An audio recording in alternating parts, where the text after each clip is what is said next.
Om Sadashiva Samarambam Shankaracharya Madhyamam Asmadacharya Paryantam Vande Guru Param Param Ishvaro Guratmeti Moti Veda Vibhagine Vyom Abda Vyapta Dehaya Dakshinamurtaye Namaha Sarva Vedanta Siddhanta Gocharam Tamagocharam Govindam Paramanandam Satguru Pranatoshmaham Om Om Shanti Shanti Shanti Om. Namaste. Welcome. Welcome to our Panchadasi class. We're beginning on verse 30.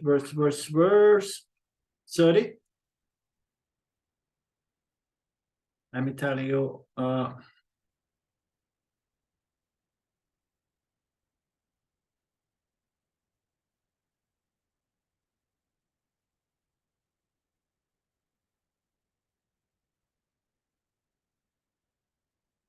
okay, page 414. We have seen the verse 30. The verse 30 going to the other text, which is verses only. You have that one, Claudio? Verses only was posted on the Vedanta WhatsApp group.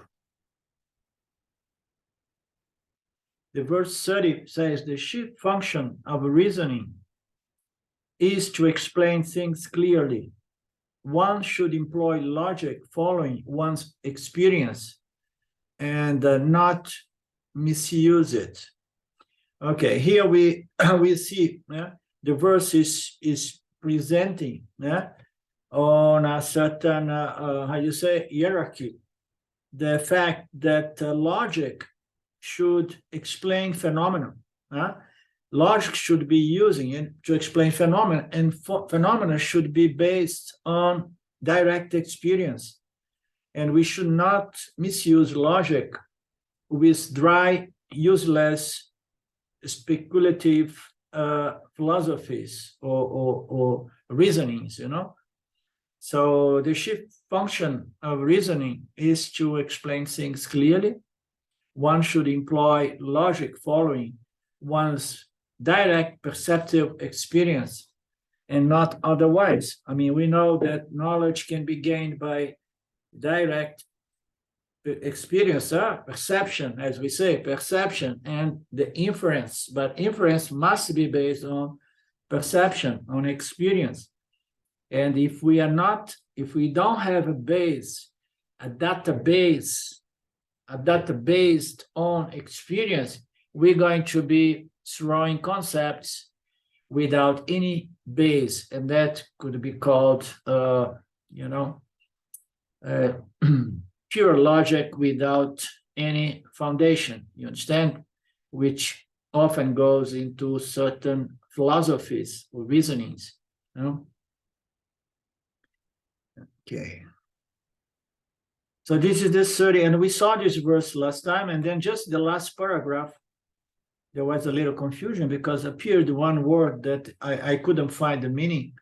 So we saw Swamiji explaining the difficulty of our inquirer here. The name of our inquirer is Purvapaksha. Purvapaksha has difficult to accept the coexistence of consciousness and avidya or ignorance. How consciousness, which is self-luminous, self-brightening, not dissipate avidya or avarana. I mean, if they one thing, we know that this light, physical light, is a good analogy for consciousness, and we know that consciousness is symbolized by light, and darkness is symbolized by ignorance. But light is going to dispel, it's going to neutralize darkness. But it's not the case when we bring the analogy, and we analyze the limitations of every analogy. We say like, no, but consciousness, although it's a symbol of light, it coexists with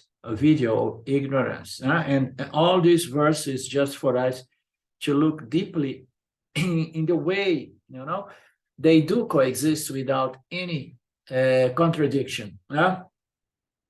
And then Purvapaksha says that he can't accept that. And then we went through those discussions about logic, and I use logic, and then from logic, and then I use this logic to help me to assimilate experience. And Swamiji and Vidyarani say, no, you have to use the experience first as a base, and then you're going to use your logic, a friendly, experience-friendly logic to understand what's going on. You understand? Not just like, no, I'm so smart that first I want to have pure logic, and then I'm going to use this logic to help me to understand experience. You see how tricky the intellect may be, and then you will say, no, my logic is superior than my experience. Therefore, I reject Kutastha. I reject consciousness because of the reasons I have explained. So if I am consciousness, and if I'm ignorance of consciousness, and then there is no such a thing as consciousness, actually. So, and then we saw this example of Chennai. Someone went to the station to send off a friend who was going to Chennai, and he was in Delhi. I took my friend, and he goes to the southern area of India. And then somehow the person immediately infers tomorrow morning he's in India, or tomorrow evening, because the trains in India, they take forever. And then he say he will be there next day. And then next day he finds his friend walking on the streets of Chennai. They were neighbors there, And then he said, there is a contradiction here, because my experience, I took him, I put him on the train, I say goodbye to him, he took off, and then my inference is that he should be in Chennai this morning, okay? So it was a logical inference, you understand? So now we are seeing inference. It is a logical inference, but it's not a really perfect inference. Why? Because the guy, for some reason, he stepped out of the train in the next station and took another train, came back home for some reason, okay, unknown reason. And then he was like in shock. And then he would say, no. My experience is that you were back here, but my knowledge says that you should be in Chennai. Therefore, I take the logic that you should be in Chennai based on the fact that I took you to the train and the train took off. You understand? And then Swami is saying here that you should take always the experience from a higher source of knowledge, and not otherwise. Otherwise, the guy would be in trouble trying to convince himself that this guy here is not Devadatta, like the analogy of the Devadatta. This guy here is not the guy who is my friend and who took off, because I have a good logic here and I have a good inference in here. So the knowledge and the ignorance cannot go together. Here, I have difficulty in swallowing that consciousness and ignorance can go together, being opposed to each other. If you argue like that, Vidyaranya is happy, and then is Swamiji again commenting. If you argue like that, Vidyaranya is happy. He does not take Anubhava. Anubhava is experience, perceptive experience. It does not take experience. Anubhava based on logic. So he's saying, okay, so if you think like that, and then Vidyaranya would be happy that the person does not take Anubhava based on logic. but the other way around. So Vidyaranya says, if that is your approach, this is in keeping with experience and accepting the experience. It should be friendly to the experience and should be experience friendly like that. There is a literal translation there that did not go good, because sometimes Swamiji repeats himself and then it somehow it makes things confused. He's just saying that if you think in that way, this is keeping with Vedanta, it's keeping with our experience, keeping with accepting the experience, and the experience should be friendly to logic, okay? Experience-friendly logic. Logic should spring forth from this one. It should not be inimical to experience. It should be not negating the experience that your friend is back in Chennai. So what is the experience? Verse 31st. Let's see verse 31st. That we have experience of ignorance and its obscuring power has already been shown and proved. So we have the experience of ignorance, and its power, which is avidya or avarana, which actually Vikshepa as well is part of this ignorance. So that we have experience of ignorance and its avidya's power, it has already been shown and proved. So rather argue that Kutastha and nescience in conscience are not contradictory. So it's rather you start working on resolve this apparent contradiction between Kutastha and nescience. Nescience would be, do you guys know this word? Nescience. Nescience is the opposite of conscience.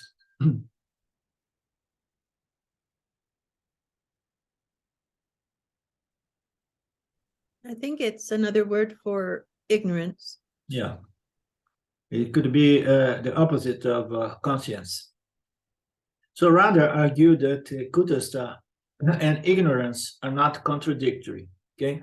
So we experience, the point made here is that we have no doubt that we experience consciousness, or we experience ignorance and avidya, avidya and avarana.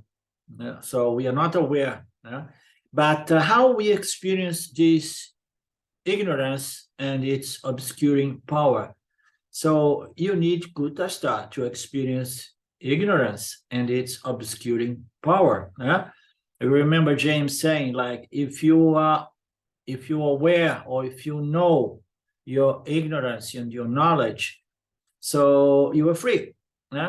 So James used to say that, meaning to say that so if you are conscious of your ignorance, of your avidya or avarana, okay, and we have proved already that this is a common experience, that we know our ignorance. We know before we even know that we are ignorant, and then later on we know the ignorance, and now I know that I'm ignorant. Once I have the experience of ignorance, we should look around and see what is the factor that is revealing and disclosing to me this ignorance. So it's that simple. So we have had the experience of ignorance and avidya and so on.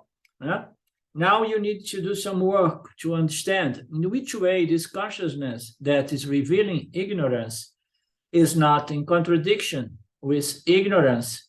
You understand? Because even though it shows ignorance, is still you under the spell of ignorance, and you take your time to allow this ignorance to be dismissed by the power of pure logic or experience-based, experience-friendly logic, such as the Vedantic logic, the Upanishadic logic. So we should employ this logic.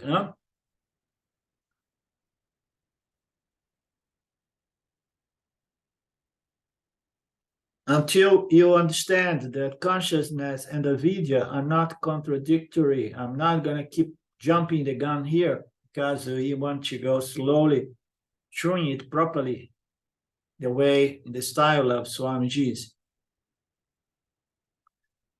rightly.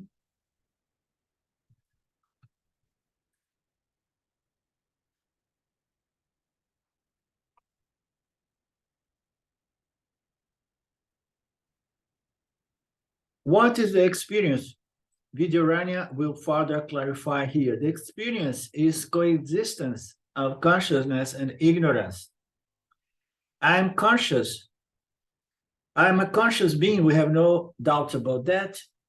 And the fact that I was totally ignorant about this consciousness, because I was taking consciousness to be the mind, although I never understood what is this mind. I thought it was just thoughts.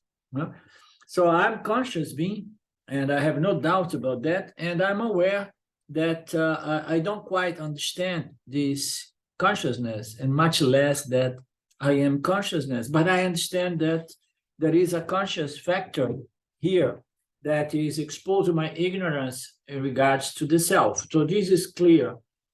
If the person goes to a guru, which is possible because he knows, the guru knows what the person does not know.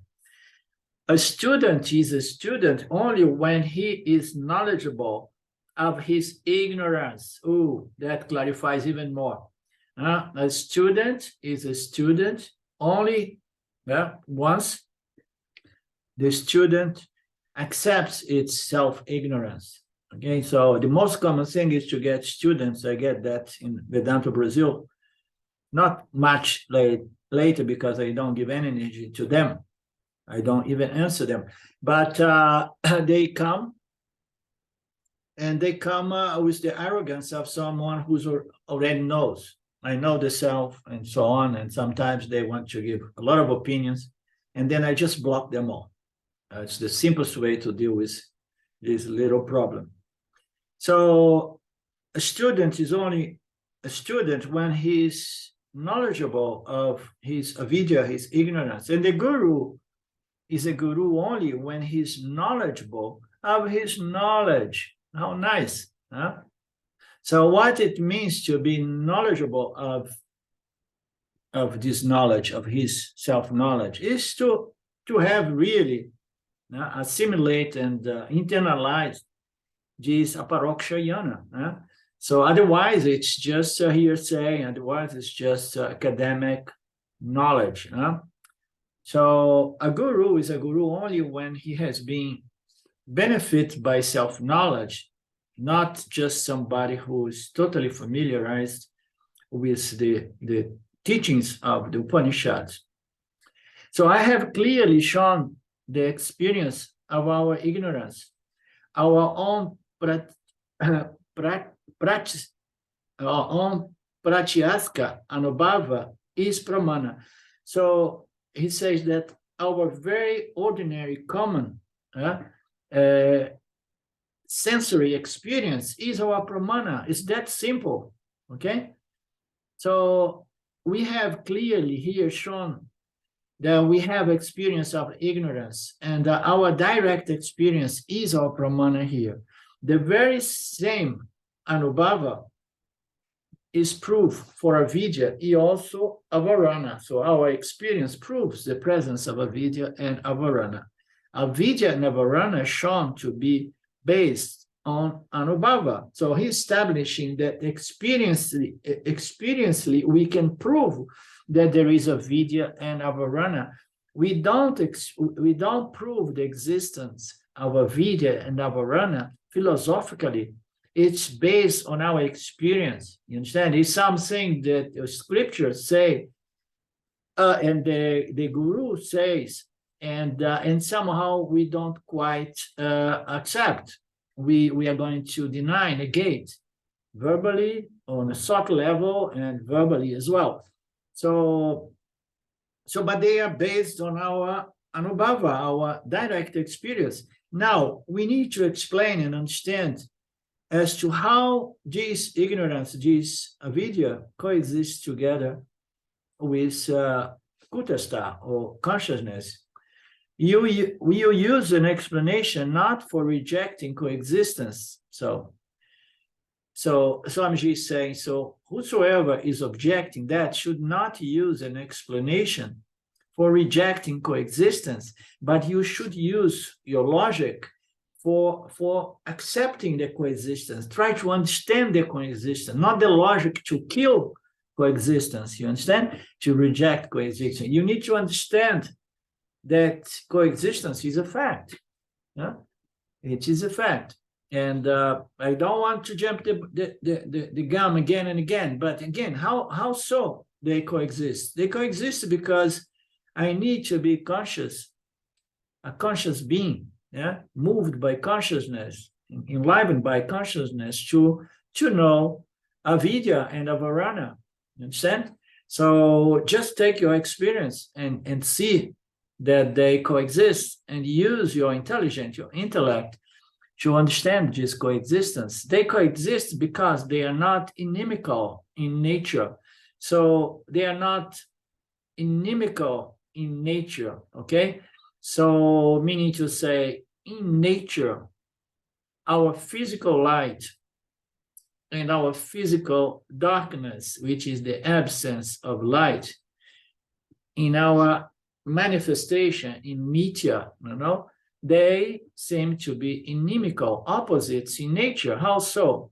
Because wherever there is darkness, there is no light, and wherever there is light, there is no darkness. And if there is darkness and I turn on the light is going to dismiss or to dispel or to neutralize the darkness. So in that analogy, okay, we see that they are inimical in nature. But when we just leave aside that analogy, and then we go back to the coexistence of avidya and consciousness, we need to use explanation, the logic presented by Vedanta, based on the logic presented by Vedanta, to understand this coexistence that cannot be negated. Anybody, and there is nobody who can negate the coexistence of these two factors. No?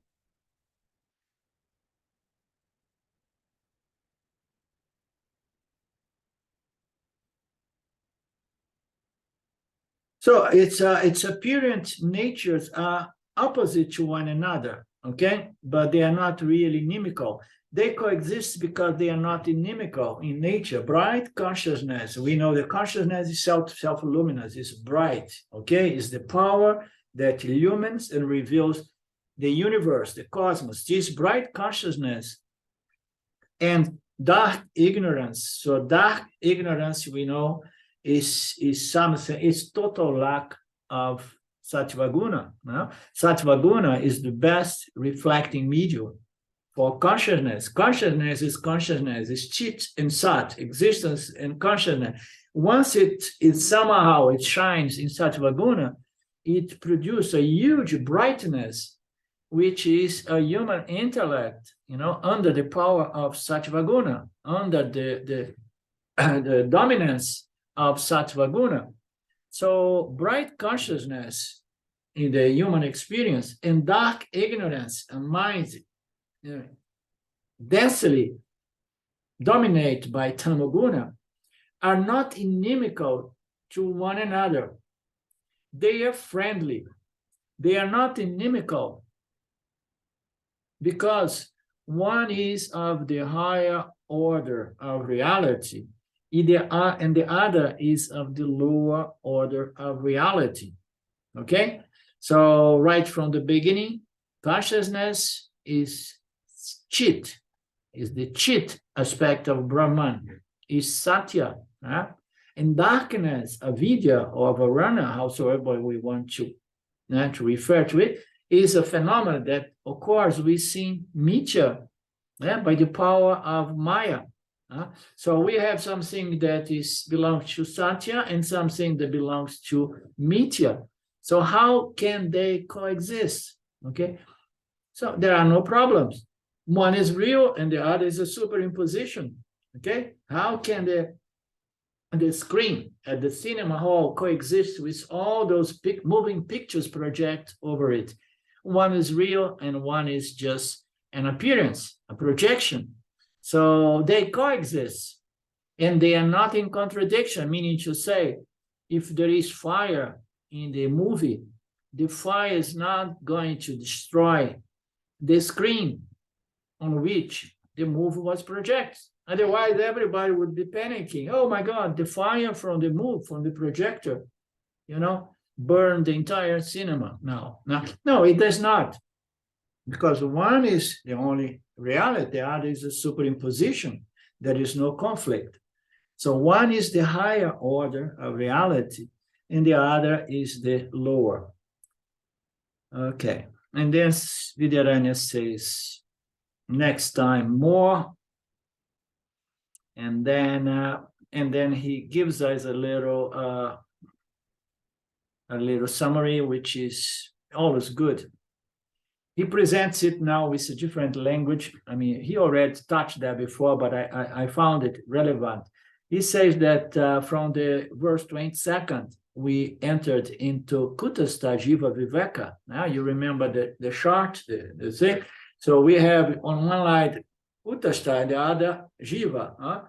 So Jiva is what? Is a human being in its substantial material body, mind, nature, and the other is consciousness, that which not only, sustains and these body minds, but also gives it existence and consciousness. Okay, so Kutastha is there pervading the entire body mind. So we are discriminating between Kutastha and Jiva. We are doing a Kutastha Jiva Viveka in the light of these beautiful teachings of Vidyaranya. We are doing a Viveka between the original consciousness and the reflect consciousness at the individual level. We need the discrimination between Jiva and Kutastha because they are mixed up. It becomes confused. It's very confusing because they are occupying the same loka. And we need to understand, so what is my Jiva nature and what is my Kutastha nature? And not only they are occupying the same loka, but they have similar nature, original consciousness and reflected consciousness. We will see on the later chapters of Panchadasi, beautiful teaching that explains how they get mixed up, the original consciousness and the reflected consciousness. So they are occupying not only the same locus, but they are similar in nature. That's why we say that Jivatma is Paramatma. So they have the same similar nature. Both are self-effulgent, like the original and reflect sun are equally luminous, effulgent. Okay, so we have the same light, the light of the sun reflecting the moon, and both have similar nature, meaning to say what? Rays of light, okay? Rays of sunlight, and then it appears as the moonlight. Therefore, there is a possibility for confusion. And human beings are confused, totally confused, not to say ignorant. In the early stage, human beings are totally ignorant in respect to this confusion. They have no idea between the confusion between Kutastha and Jiva. So I am human consciousness, but scriptures say that I am original consciousness, limitless consciousness, and I'm not aware of it. So, and then we come to become aware of it, and then we accept our confusion, okay? So, therefore, there is possibility for confusion, and human beings are confused. The confusion is at the individual Jiva level. Vidyaranya calls Mula Vidya, and this Vidya has Avarana Shakti and Vikshepa Shakti, okay? So this ignorance it operates in the human mind through these two energies, two powers, one to conceal and the other to project. We have seen it in some other classes, that avidya, tamaguna alone is not responsible for this ignorance, like Shimaya used to say. So tamoguna is going to produce the non-apprehension of one's true nature. And then the non-apprehension of one's true nature is going to kick on kick on or kick off. It's going to bring about the projection, which is Vikshepa power. The non-apprehension of our true nature makes the human being immediately to project identity on the body-mind. So my nature is the body-mind. My nature is the mind, okay? The non-apprehension of my true nature, avarana or tamoguna, brings about the projection or the misapprehension, I am the body-mind. Avarana Shakti expresses itself in the form of negation of the existence, negation of experience of consciousness, both at the verbal and the subtle level. So I'm experiencing consciousness, but this Avarana Shakti is going to bring about a negation on both levels, verbal and subtle level. Avidya and Avarana are there in every human being. The objection from Purvapaksha is that he cannot accept ignorance covering consciousness, as we know. The reason is for Avidya and Avarana to cover Kutastha, they must exist in the same locus. They say the reasons for Avidya and Avarana to cover consciousness, or Avidya to cover consciousness, in the analogy of the concealing or covering power, it implies that they should exist in the same locus, in the same order, which is not quite the case. And then Swamiji brings about a nice analogy. It says that there is a table and there is a tablecloth. The tablecloth is covering the table. And we know that both are in the same place. They occupy the same locus. So the tablecloth and the table, for covering, they must exist together in the same place. Kutastha and Avidya should be in the same locus as the table and the tablecloth as well. Purvapaksha says that Kutastha is prakasha rupa, while Avidya is aprakasha rupa, being ignorance. And how can apraksha and prakasha coexist? Apraksha and prakasha, I did some research. No, I found it. A brightness and darkness. How can brightness and darkness coexist if one nature is brightness, luminous, consciousness, and the other is the darkness of ignorance, of avidya? They cannot exist in the same place, like the table and the tablecloth, it says. This is not logically possible, he continues to say. For that, Vidyaranya gave the answer that there is ignorance regarding Kutastha. So there is ignorance in regards to Kutastha. So, and they are there. It is proved by our own experience. Once somebody has come to Vedanta and was brought to the attention, but to its own attention, that there is such a thing as consciousness, and that is your true identity, nature. And then say, no, I reject that. I reject that in every possible level. I know I'm a conscious being, but I reject the existence and the experience of consciousness. So we have proved that.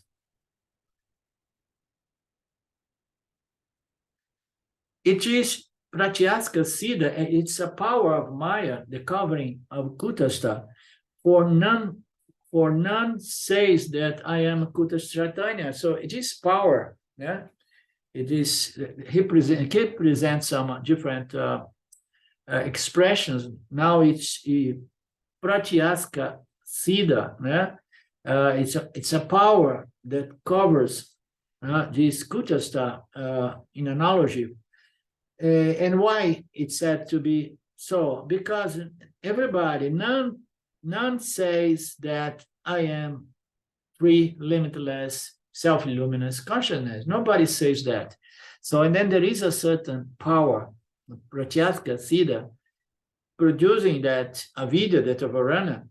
And then Swamiji goes on saying, even after receiving the teachings for several years, people do not say, I am this Kutastha Chaitanya. From this is the very clear, from this it's very clear that it is Maha Avarana, it's the macrocosmic Avarana, Maha Avarana, and Anubhava proves the coexistence. So there is a power, and here it is presented as a Maha Avarana. It's an absolute, it's a beginningless, it's eternal ignorance, you know, and it's clear that there is an operation of this Maha Avarana, and our experience proves the existence of this ignorance and Kutastha, or consciousness. So far, so good. We are going through basically the same concepts, trying to understand it more and more clearly. Between logic and pratyas and pratyaska, the later is strong. So we have logic and direct experience, the later is stronger. Before pratyaska, anumama yana is invalid, meaning to say, before you have experience, direct experience, inference yana, inferential knowledge is invalid, and it's useless. It's not accepted by us. Logic has no power to challenge direct experience. Then the logician says that I don't challenge pratyaska, but I want to use logic to understand my experience of coexistence between consciousness and ignorance. And then he starts changing his position, the objector, and says, so I don't challenge experience, but I have my logics, and I use my logic to understand the coexistence between knowledge and ignorance. Still, I cannot accept as one is light, one is bright, and the other is dark, and therefore intellect has a certain legitimacy, and therefore, for the sake of assimilation, I use logic. He's just, resisting and say, so I still see logic as a higher principle, and I can't accept their coexistence. Although I start understanding that direct experience, and they prove the coexistence of both. For this, we say logic should be Anubhava friendly and not Anubhava inimical. So all logic should be based on direct experience, okay? So inferential knowledge should be based on perceptive direct knowledge as well, and that is, it's not something that we have to understand, that self-knowledge, okay, is not inferential knowledge. This we should understand clearly, okay? So we use Vedanta, the teachings, this body of knowledge, use inference all the time to make us to understand this final Mahavakyas of Vedanta. You are this limitless, free and independent consciousness. But this self-knowledge, it's not inferential knowledge. It is inferential knowledge. It is direct knowledge until it is a direct and even inferential knowledge that is seen and accepted as my direct knowledge, which can be said to be also based on our experience of being a conscious being. But then there is always some objection there. Okay, I know I am a conscious being, but I don't feel to be limitless. I know I'm a conscious being, but I don't feel to be limitless. And then we have to go back and say, okay, you have accepted the Anubhava based knowledge because it's based on your experience of being consciousness.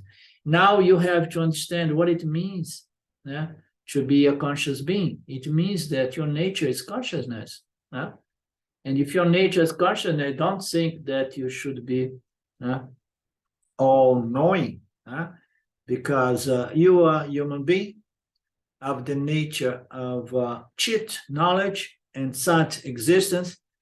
Conscious Ishvara is pure sattva of the nature of pure limitless consciousness and all knowing in terms of knowledge of the cosmos. And both Jiva and Ishvara both are of the same nature, such as Chit, which is the nature of Brahman. At that point, one needs to use logic based on one's experience of being a conscious being and a conscious existing being, and then start working, chewing on this knowledge until it clicks the most obvious things. I am of the nature of consciousness, and the fact that my body-mind is limited does not imply to say that I am limited, okay? Because I'm the seer, the knower of my limited body-mind complex, you understand? So at that point, you have to really undo this confusion between the Jiva and the Kutastha, and say, yes, Kutastha is the witnessing consciousness, witnessing the limitations of the Jiva. So that's to say that self-knowledge is not inferential knowledge, is what we call direct knowledge. And the teachings use a lot of inference and analogies and metaphors until it clicks and one understands what it means to be a conscious being. It's something very simple, but this ignorance is so deeply hardwired. Knowledge should be in line with our anubhava, our experience, and not the other way around. So we believe that there is a contradiction because we are not able to accept it because we think that they are virages. Virages, I looked for it, but I couldn't find in my dictionary, but it means to say they are inimicals or contradictories or something like that. You change your assumption that they coexist because they are not inimical, okay?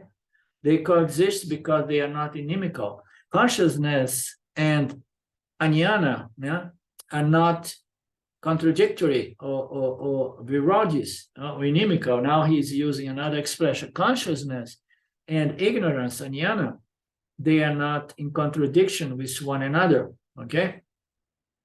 Vidyarani also says, may you use your intellect to accept the pratyaksha that they do coexist together. So use your intellect to understand this perception-based experience of yours. I am a conscious existence being, okay? So, and that cannot be negated. I just need to undo the confusion between I, Kutastha, and the Jiva, and then understand that my nature is Kutastha, and my inferior nature is the Jiva. So this Jiva is by all means limited and especially time-bound, but Kutastha is beginningless, eternal, free, the only reality. So therefore, this Kutastha Chaitanya is not inimical to ignorance. In fact, you go one step further and see that consciousness is even friendly to ignorance, because for ages, forever, from the beginningless beginning of times, consciousness and ignorance have been together. You need to have consciousness, you need to have Kutastha in order to have ignorance, okay? And then we have to understand that ignorance depends on consciousness, and consciousness does not depend on ignorance, Okay, consciousness is free and independent of any power, any energy brought about by Maya. So I am consciousness, therefore I'm free from ignorance. So that is the equation. Consciousness and ignorance have been in coexistence forever. Even the very existence belonging to the ignorance is lent, is provided by consciousness. So consciousness is all sat, satchit.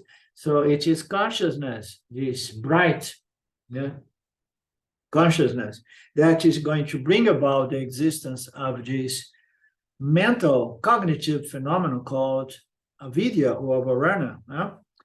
It's lent, it's all coming from consciousness. When you say that anyana asti, this asti has come from consciousness. So when you see this ignorance, the nature of ignorance, the nature of consciousness comes from consciousness and only consciousness. By giving existence and illumination, consciousness is supporting ignorance. It's ever supporting ignorance. In fact, with the blessings of consciousness and only consciousness, ignorance has managed to survive for that long.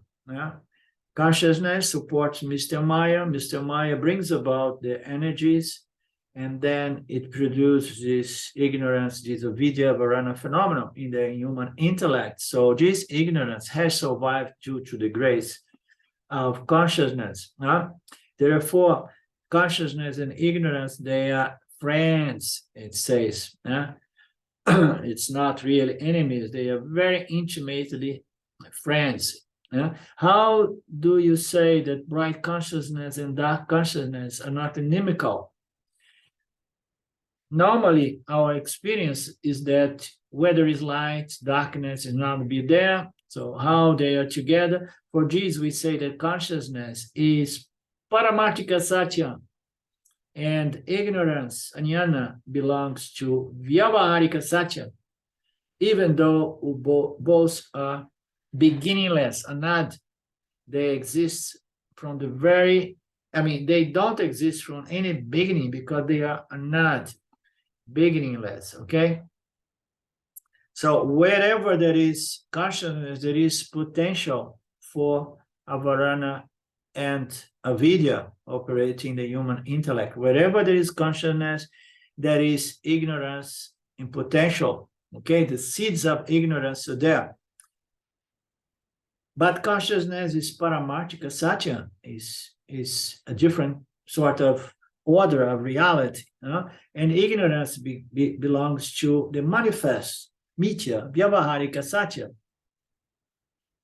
And some people say, but if both are equally anad, so they must be of the same order. No, the same. Both are beginningless, but they are not of the same order, because within consciousness, within the scope of consciousness, there is always the seed of avidya, the power of avarana, or meaning to say Maya is there, concealed as a potential, and within consciousness. Chaitanya consciousness is beginningless. Avidya is also beginningless, but one is satya and the other is mithya. If ignorance is satya, then it will not go when moksha comes. Then moksha is not possible at all. If ignorance is satya, if we imagine that that Kutastha and avidya varana, they exist in the same order, because the difficulty of the objector is that they should cancel one another because they exist in the same order. If you take both to belong to the same order, the same satya, the same reality, and then we have a trouble here. We have some problem. Meaning to say, if ignorance is anadi, it's beginningless, okay? And consciousness is anadi, beginningless. And if we believe that both belongs to the same order, Yeah? And then we would say that, what is it? If ignorance is satya, if ignorance is also satya, then it will not go, and then moksha is not possible at all. Okay? If ignorance is satya, if we put ignorance at the same order of satya, because ignorance is anadi as well, then if it is satya, this ignorance will never go, and moksha would not be possible.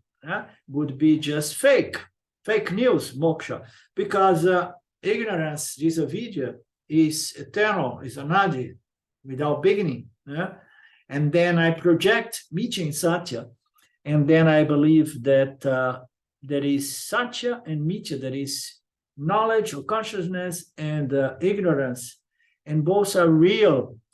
Satya means that which is real. If both are real, real is that can never be removed, never be cancelled, never be, and neutralized, because satya is that which is always ever present. Okay? And there is something that is always ever present, and that is Brahman, Satchitananda. So the light of consciousness revealing everything that has a beginning, middle, and an end, everything that come and go. But there is a power, which is our true nature, that is always there, illuminating and revealing everything that is time-bound. And even though these things that come and go, they are anadi, they belong to the secondary order of reality, and that is Vyavaharika Satya.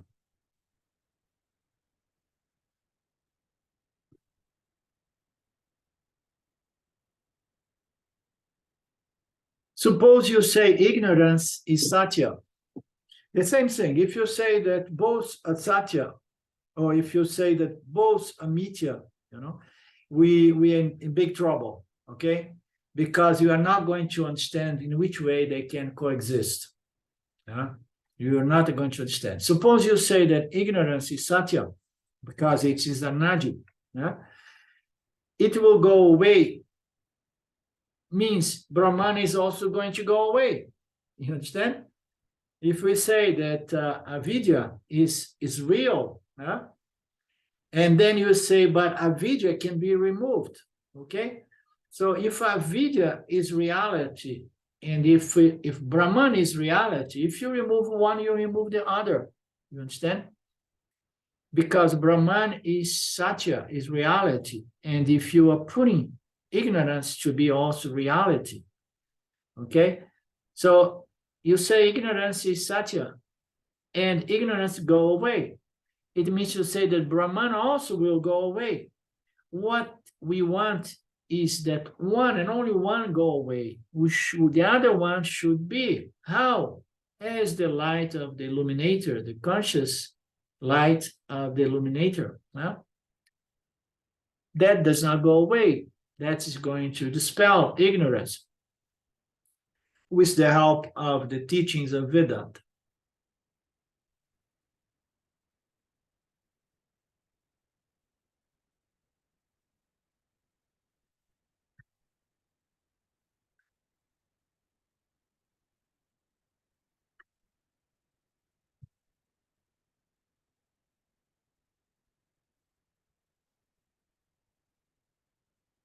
Therefore, Jnana must go, and we should be with Satya, Jnana, Satya. Once I know that Kutastha is my higher nature, belonging to a higher order, and the other, the ignorant Jiva, is of the lower order, and then even the opposite attributes can coexist. How can opposite attributes coexist in the same order? The opposite attributes here neutralize one another. Light and darkness, they're going to neutralize one another.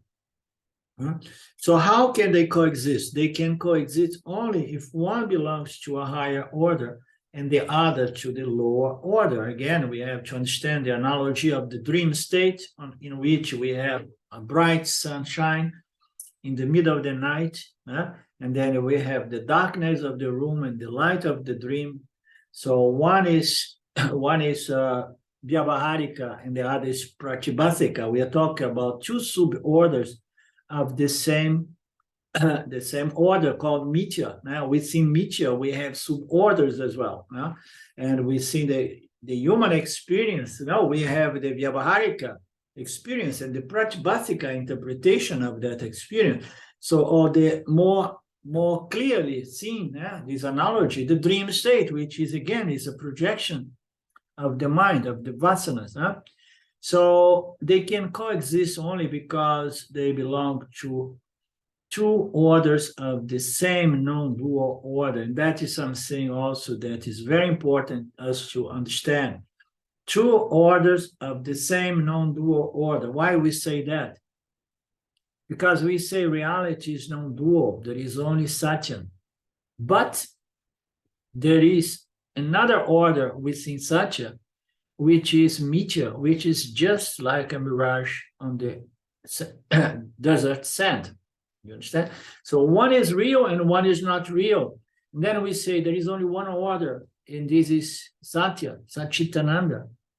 And within the scope of Satya appears a superimposition, a projection, or a mirage.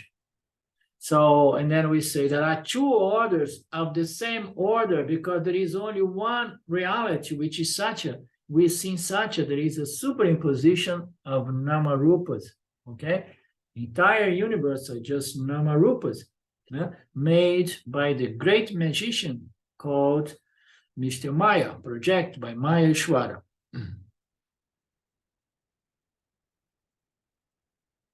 But when we take them to be two orders, one superior, one lower, they can coexist, even though they have opposite attributes. No, one is the bright consciousness, and the other is the dark avidya. They have opposite attributes or natures, but they coexist because one belongs to Satya and the other belongs to Mithya. In a dark room, you dream a bright daylight. So you have got bright daylight in dream in a dark room because darkness belongs to Vyavaharika and daylight belongs to Pratibhasika. As Vyavaharika and Pratibhasika can coexist within Mithya, so also the nature of Brahman and the nature of Maya, meaning to say avidya, also coexists. You understand? Although they belong to two different orders.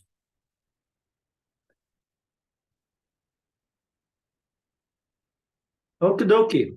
So we should begin on verse 32. Let's just read it. If Kutastha were contradictory to ignorance and its obscuring power, then who is the experience of this obscuring? Again, I did not want to jump the gun before, but slowly, Swami is a master of building it, building so that it can be a solid knowledge based on a lot of explorations, intellectual exploration, so that when it's there and then it's held solidly without a shadow of a doubt anymore. And here it says, if Kutastha were contradictory to ignorance, if it was contradictory to the obscuring power of Maya, then who is the experience of this power? It is the discriminating knowledge which is contradictory to ignorance. It is the discriminating intellect. It is discriminating consciousness. Knowledge there goes to consciousness, which is contradictory to ignorance, as is seen in a knower of truth. So this verse promises, and it's going to be beautiful. I have no doubt about that. And we leave it for next Monday. But Claudio, tell me one doubt, one question, please. I mean, you have been away. We forgot about Q&As. Nobody asked any questions. So can you help us out or not today?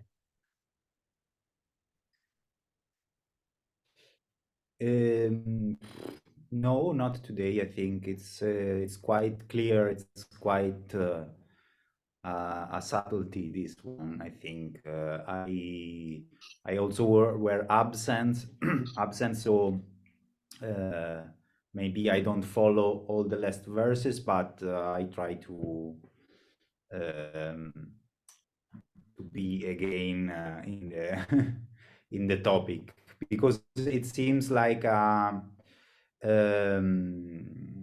evident fact for me, this one. So talking about is quite evident that it's two different orders of reality. Okay, so this text is quite profound. So so there are no actually doubts for the moment. Good, very good. It says much about you, Claudio. Okay, my dear friends, we meet again after the weekend, Monday, Ishwara willing.